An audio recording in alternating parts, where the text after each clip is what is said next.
Next நாம் என்ன பார்க்க போகிறோம்? சாலிபிலிட்டி. சாலிபிலிட்டினா கரையும் கெப்பாசிட்டி, கரையும் திறன். எதனோட கரையும் திறன்? சாலிட், கரையும் பொருளோட கரையும் திறன். எவ்வளோ தூரத்துக்கு அது கரையுது, எதில் போய் கரையுது? சாலிட்டில் போய் கரையுது. அதை நம்ம கணக்கிட்டு சொல்லணும். எவ்வளோ தூரத்துக்கு கரையும் அப்படின்றத கணக்கிட்டு சொல்கிறது தான் சாலிபிலிட்டி. எதை கணக்கிட்டு சொல்லணும்? சாலிட்னா கரையும் பொருளோட, சாலிட்னா கரையும் பொருள், சால்வெண்ட்னா கரைக்கும் பொருள். இந்த ரெண்டு சேர்ந்துருச்சுன்னா சொல்யூஷன். அதான் ஹோமோஜீனியஸ் மிக்சர், ரைட்டா? இப்போ கரையும் பொருளோட திறமை எவ்வளோ தூரத்துக்கு ஒரு சாலிட் போய் இதில் கரையுது, சால்வெண்ட்டில் கரையுது அப்படின்னு நம்ம சொல்லணும். எதை சொல்லணும்? கரையும் பொருளோட எபிலிட்டி, அது எவ்வளோ தூரத்துக்கு எவ்வளவு அளவு கரையுது அப்படின்றத சொல்கிறது தான் சாலிபிலிட்டி. சாலிபிலிட்டினா கரையும் திறன், ரைட்டா? யூஸ்வலி பொதுவாக there is a limit to the amount of solid. அப்படின்னா பொதுவாக ஒரு அளவீடு இருக்கின்றன. தெர் இஸ் எ லிமிட், அளவீடு to the amount of solid. அதாவது சாலிட்னா கரையும் பொருளுக்கு ஒரு அளவீடு இருக்கிறது. அந்த அளவீடு என்பது that can be dissolve in a given amount of solvent. அப்படின்னா அது அந்த ஒரு அளவீடு தான் கரையும். தட் கேன் பி டிசால்வ், அது கரையும் in a given amount of solvent. ஒரு கொடுக்கப்பட்ட ஒரு குறிப்பிட்ட அளவு சால்வெண்ட், குறிப்பிட்ட அளவு சால்வெண்ட்டில் குறிப்பிட்ட அளவு சாலிட் தான் கரையும் அப்படின்றான். அட் ஏ கிவன் டெம்பரேச்சர், ஒரு கொடுக்கப்பட்ட ஒரு நிலையான உஷ்ணநிலையை கூட்டக்கூடாது. அண்டு ப்ரெஷர், நிலையான ப்ரெஷர், ரைட்டா? ரெண்டில் ஒரு குறிப்பிட்ட அளவு சால்வெண்ட்டில் ஒரு குறிப்பிட்ட அளவு சாலிட் தான் கரையும், அதுக்கு மேலே கரையாது. அதை தான் சொல்கிறான். அதுக்கு அப்படி மேக்ஸிமம் எவ்வளோ கரையுதோ அதை சேச்சுரேட்டட்னு அர்த்தம். When this limit is reach அப்படின்னா அது கரையிறது முடிஞ்சு போச்சு, இனிமேல் கரையாது அப்படின்னா அது என்ன சொன்ன நேரத்தையுமா? சேச்சுரேட்டட் சொல்யூஷன் சொன்னோம், ரைட்டா? நீ போட்டுக்கிட்டே இருக்க சாலிட்டை, கரைஞ்சிருச்சு, இனிமேல் கரையாது அப்படின்னு சொன்னால் சால்வெண்ட்டில் வந்து சாலிட் கரையலைன்னு சொன்னால் அது சேச்சுரேட்டடாக அடைஞ்சிருச்சுன்னு அர்த்தம்.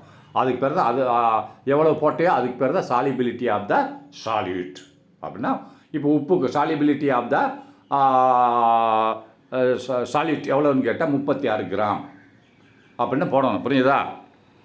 when this limit reach, அந்த லிமிட் அடைஞ்ச உடனே we have a saturated solution. நம்மளுக்கு என்ன கிடைக்கும்? ஒரு saturated solution கிடைக்கும். ஏற்கனவே சொல்லி கொடுத்துருக்கேன், முற்று பெற்ற சொல்யூஷன் கிடைக்கும்.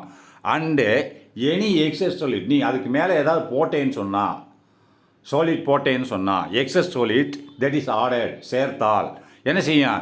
Simply settle down at the bottom of the solution. சாதாரணமாக அந்த எவ்வளோ எக்ஸ்ட்ரா போடுறையோ 36 கிராமுக்கு மேலே அதெல்லாம் கீழே போய் தங்கிக்கிறோம், கரையவே கரையாது. மேலே உள்ள 36 கிராமில் கரைஞ்சிருக்கு, அது மேலே நிற்கும். கீழே அதுக்கு மேலே நீ சேர்த்துக்கிட்டே இருந்தேன்னு கீழே ஒரு 10 கிராம் சேர்த்துக்கும், அந்த 10 கிராம் கீழே அடியில் போய் தங்கியிருக்கும், அது கரையவே கரையாது, ரைட்டா? அதான் சொல்கிறான். That is simply settle down at the bottom of the solution. The extent of dissolution of a solid in a solvent can be better explain by its solubility. அப்படின்னா இந்த எக்ஸ்டென்ட்னா அதோட திறன். எதனோட திறன்? சாலிட் கரையிற பொருளோட திறமை எவ்வளோ கரையுது என்பதை நம்ம சிம்பிளாக சொல்லிடலாம். த எக்ஸ்டென்ட்னா அதோட திறன் ஆஃப் டிசொல்யூஷனா கரையிறது. எதை? ஒரு சாலிட்னா கரையும் பொருளோட கரையும் திறன். எக்ஸ்டென்ட்னா திறன். இன் ஏ சால்வெண்ட், ஒரு சால்வெண்ட் கரையும் பொருளில் கரையும் பொருள் கரைக்கும் பொருளில், ரைட்டா? நல்லா பார்த்துக்கோ. The extent of dissolution of solid அப்படின்னா கரையும் பொருள், ரைட்டா?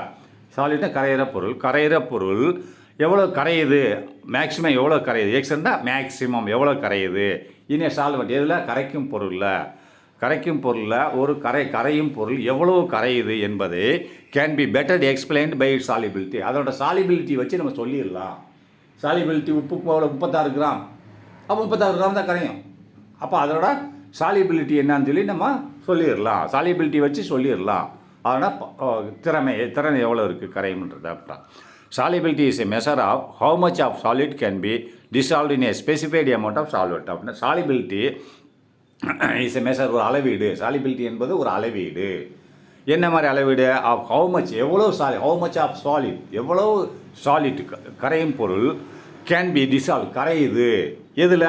இனி ஒரு குறிப்பிட்ட ஸ்பெசிஃபைடு அமௌண்ட் ஆஃப் சால்வெண்ட், ஒரு குறிப்பிட்ட அளவு கரைக்கும் பொருளில் எவ்வளவு பொருள் கரையுது என்பது தான், எவ்வளவு பொருள் கரையும் என்ற ஒரு அளவீடு தான் இது சாலிபிலிட்டி என்றான். Solubility is defined as the number of grams in of a solid. அப்படின்னா சாலிபிலிட்டி விவரிக்கப்படுகிறது எப்படி விவரிக்கப்படுகிறது? as the number of grams of solid. அப்படின்னா எத்தனை கிராம் கரையும் பொருள், எத்தனை கிராம் கரையும் பொருள். அதான் அப்படி என்னால் பார்த்து solubility is defined as the number of gram. எத்தனை கிராம், நம்பர்னா எத்தனை கிராம் ஆஃப் சாலிட், கரையும் பொருள் எத்தனை கிராம். இப்போ that can be, அந்த எத்தனை கிராம் சாலிட் கரையும் பொருள் that can be dissolved in a 100 gram of solvent. அப்படின்னா அது கரையுது, எத்தனை கிராம் சால்வெண்ட் கரையுது எதில், இன்னும் 100 கிராம் சால்வெண்ட்டில் கரையும் பொருள், 100 கிராம் கரையும் பொருள் வச்சுருக்கேன், அது எத்தனை கிராம் சால்வெண்ட் கரையுது என்ற அளவீடு. ரைட்டா? டு ஃபார்ம், எதுக்கு கரையுது, எதை உண்டாக்க, to form a saturated solution, அப்படி ஒரு முற்றுப்பெற்ற சொல்யூஷன். அப்போது அது கரைஞ்சிக்கிட்டே இருக்கும், இனிமேல் கரையாது. அப்படி நேரத்தில் இப்போ சொல்லி கொடுத்தேன், சேச்சுரேட்னா முற்றுப்பெற்றது. அதுக்கு 36 கிராம் NaCl, அதுக்கு மேலே கரையாது. அப்போ 36 கிராம் கீழே 33 கிராம் கரைஞ்சிருக்கு, அப்போ இந்த 3 கிராம் கரையலாம், அப்படின்னா அன்சேச்சுரேட்டட். அப்போ 36 கிராமுக்கு மேலே நீ போடுற, அது கீழே போய் தங்கிக்கிறோம். அதை கரைக்கணும்னு நினச்சேன்னா உஷ்ணம் ஏற்றணும், என்ன ஆகும், கரையும். ஆனால் அது வந்து ஸ்டெபிள் கிடையாது. அதுக்கு பேர் இந்த சூப்பர் சேச்சுரேட்டட் சொல்லி கொடுத்துருக்கேன், அதை பார்த்துக்கோங்க. For example 36 gram sodium chloride, 36 gram sodium NaCl உப்பு நீடு டு பி டிசால்வ், அதுதான் கரை, நீடுன்னு தேவைப்படுகிறது, டு பி டிசால்வ் கரைகிறதுக்கு. எதில் இன்னி 100 கிராம் ஆஃப் வாட்டர், 100 கிராம் தண்ணியில் 36 கிராம் உப்பு நீட் டு பி டிசால்வ் கரையும். ரைட்டா? இதுக்கு எதை உண்டாக்க, to form a saturated solution, ஒரு முற்று பெற்ற சொல்யூஷன் உண்டாக்குறதுக்கு 36 கிராம் தான், அதுக்கு மேலே கரையாது, மீதி என்ன போட்டால் கீழே போய் தங்கிக்கிறோம். அதை தான் சொல்கிற எக்ஸாம்பிள். 36 கிராம் சோடியம் குளோரைடு தான் நீட் டு பி டிசால்வ் முடியும், நீட் டு பி தேவைப்படுகிறது டிசால்வ் கரைகிறதுக்கு. அப்போ சோடியம் குளோரைடு சாலிட் எதில், இன்னும் 100 கிராம் ஆஃப் 100 கிராம் தண்ணியில் 36 கிராம் சோடியம் குளோரைடு தான் கரைஞ்சி என்னத்தை உண்டாக்குது, சேச்சுரேட்டட் சொல்யூஷனை உண்டாக்குது. இதுக்கு பேர் தான். அப்போ 36 கிராம் என்னது, சாலிபிலிட்டி ஆஃப் NaCl. அப்போ உப்போட சாலிபிலிட்டி எவ்வளவு, 36 கிராம். இவ்வளோ தான், சிம்பிள். ரைட்டா? At 25 degree Celsius and constant pressure, அதையும் போடணும். இது போடல, அதுக்கு மீனிங் அதுதான். 25 டிகிரி செல்சியஸ் அதனோட டெம்பரேச்சர் எவ்வளோ இருக்கணும், 25 டிகிரி. அதுக்கு டெம்பரேச்சரை கூடக்கூடாது, கூட்டினா கரையும். அப்படி கரைஞ்சால் அதுக்கு அன்ஸ்டெபிள்னு அர்த்தம். ஏற்கனவே சூப்பர் சேச்சுரேட்டட் சொல்யூஷன் சொல்லி கொடுத்துருக்கேன். 25 degree Celsius and constant pressure, constant temperature இது. ரைட்டா? And constant pressure. ரைட்டா? The solubility of NaCl in water is 36 gram at 25 degree Celsius. அப்போ இதோட சாலிபிலிட்டி எவ்வளோ, உப்போட சாலிபிலிட்டி 36 கிராம், அதுக்கு மேலே கரையாது. ரைட்டா? The solubility of NaCl in water, தண்ணியில் இது நல்லா பார்த்துக்கோ. கரைக்கும் பொருள் என்ன, தண்ணியில். வேறு இது கரைக்கும் பொருள் சால்வெண்ட் ரொம்ப இருக்குது. அப்போ சால்வெண்ட் அவன் தண்ணியை வச்சு தான் இதனோட திறன்னு சொல்கிறான், உப்பா. ரைட்டா?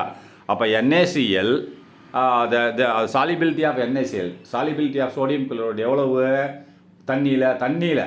அதாவது நல்லா கேட்டுங்க, எதனோட சாலிபிலிட்டி கண்டுபிடிக்கணும், சாலிட்டோட சாலிபிலிட்டி தான் கண்டுபிடிக்கணும், சால்வெண்ட்டோட சாலிபிலிட்டி கிடையாது.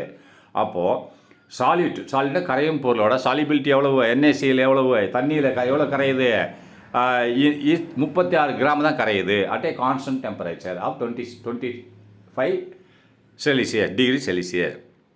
த சாலிபிலிட்டி இஸ் மேத்தமெட்டிக்கலி டிஸ்கிரைப். அப்படின்னா இது ஃபார்முலா பிரகாரம் விவரிக்கப்படுகிறது. சாலிபிலிட்டி என்பது இஸ் மேத்தமெட்டிக்கலில் கணக்கீட்டு சொல்லுவதற்கு கீழ்கண்ட கணக்கு பிரகாரம் கணக்கிடப்படுகிறது. அப்புறம் சாலிபிலிட்டி என்பது இஸ் ஈக்குவல் டு, அது எப்படி சாலிபிலிட்டி கணக்கிடுறது, mass of the solid divide by mass of the solvent into 100. அப்போ மாஸ் ஆஃப் த சாலிட் இங்கே எவ்வளோ மேலே 36 தான் கொடுத்துருக்கான், அதுக்கு மேலே கரையாது இல்லையா. அவன் எவ்வளோ கொடுக்குறான் அதான் தெரியல போடணும், 36. அப்போ டிவைடட் பை சால்வெண்ட் எவ்வளோ, 100 கிராம் தண்ணியில் தானே கரைக்கிறான். அப்போ 100, 36/100 இன்ட்டு 100.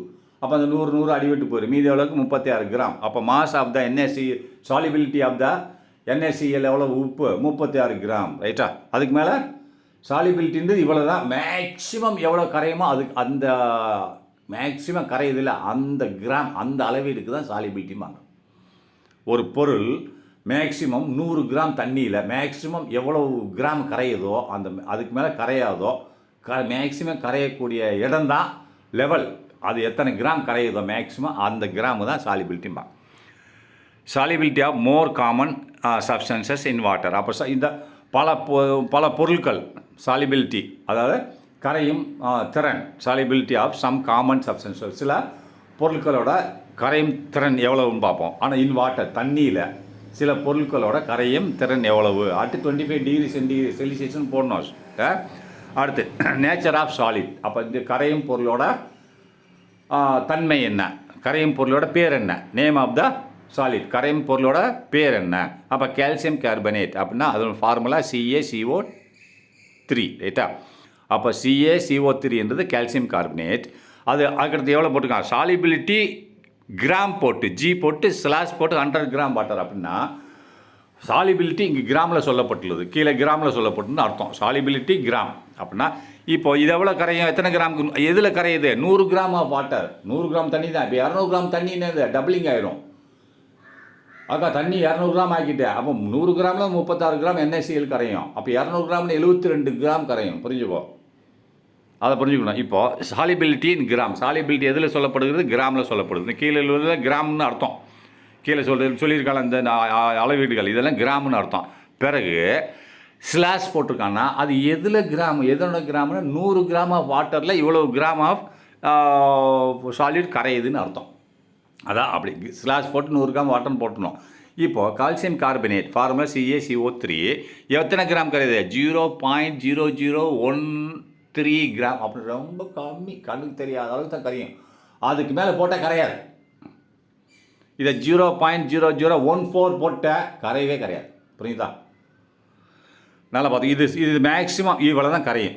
அடுத்து சோடியம் குளோரைடு, உப்பை நம்ம பார்த்துட்டோம், NaCl அது 36 கிராம் தானே. அந்த 36க்கு அடுத்து கிராம்னு போடணும், போடாமல் இருக்கிறதுக்கு தான் மேலேயே போட்டான். சாலிபிலிட்டி ஜி, அந்த சாலிபிலிட்டி ஜின்னு நீ போடலை, வெறும் ஸ்லாஷ் போட்டு 100 கிராம் வாட்டர்னு போட்டால் நீ இங்கே ஜி போடணும். கீழே ஒவ்வொன்றுக்கு கீழேயும் ஜி போட்டுகிட்டே வரணும். நீ அந்த ஜி போடாமல் இருக்கிறதுக்கு தான் மேலே ஜி போட்டிருக்கான். சாலிபிலிட்டி ஜி அப்படின்னா அந்த ஜி கீழே வருதுன்னு அர்த்தம். இந்த நம்பருக்கு பின்னாடி அந்த ஜி எதில் கரையுது, 100 கிராம் ஆஃப் வாட்டரில் கரையுது. அப்போ அந்த ஜி மட்டும் போட மறந்துட்டேன், வெறும் சாலிபிலிட்டி ஸ்லாஷ் 100 கிராம் வாட்டர்னு போட்டேன். அப்போ இங்கே ஜி போட்டுக்கிட்டே இருக்கணும். இந்த 0.0013 ஜி 36 ஜின்னு போடணும். இது போடாமல் இருக்கிறது அங்கே ஜி போட்டிருக்கான், நல்லா பார்த்துக்கோங்க. அப்போ அம்மோனியா NH3 அப்படின்னா NH3 அம்மோனியா அம்மோனியா எவ்வளவு, அது ஃபார்முலா NH3 48 கிராம் கரையும் 100 கிராம் வாட்டரில். புரியுதா. அப்போ சோடியம் ஹைட்ராக்சைடு NaOH அது 80 கிராம் கரையுதான். அப்போ 100 கிராம் தண்ணியில் 80 கிராம் கரையுது. அதனோட சாலிபிலிட்டி என்ன, சோடியம் ஹைட்ராக்சைடு 80.